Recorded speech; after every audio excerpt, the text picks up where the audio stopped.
Well, tonight, the I-Team obtains disturbing cell phone video showing workers from the medical examiner's office attempting to pick up a body that had fallen off of a stretcher.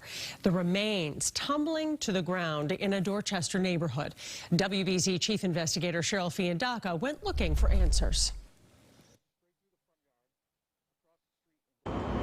The video, taken in the middle of the night, appears to show workers from the medical examiner's office on a Dorchester sidewalk trying to pick up a body that had fallen off a stretcher. Oh, it's creepy. Yeah, it's so creepy. The medical examiner's office was there to remove a deceased person from a home. Victoria Scott says after coming down the front stairs, the stretcher toppled over, and the body that was not strapped in rolled off into her parked car, which was also hit by the stretcher. It's a human being, and it could have been my family member or a friend or anyone important in my life, and I wouldn't want that to happen to anyone.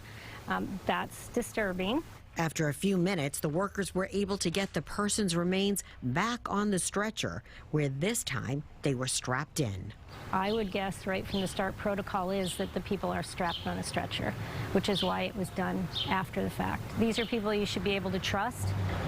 They may be taking care of you or your loved ones, and we all want everybody treated with respect. In addition to being upset about how the person's remains were being treated, Victoria says she would have never known how her car got damaged if her neighbor who took the video didn't tell her. Is this where the dent is here? Yep, right here. She says the ME's employees didn't leave a note or file a report.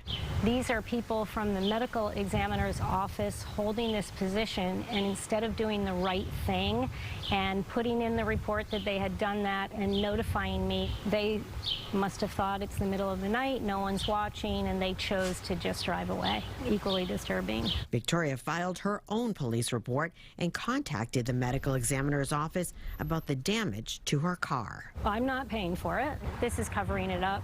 And so they need to take responsibility for that.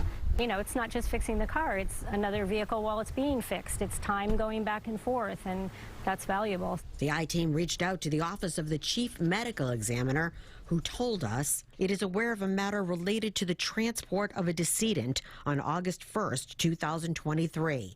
The OCME is reviewing the facts and circumstances of this incident to ensure compliance with policies and procedures. I think it's sad. I think people need to be retrained. You trust those people to do the right thing. Victoria says after the I-Team got involved, she did hear back from the medical examiner's office asking for more information and photos of the damage. Cheryl Fiandaca, WBZ News.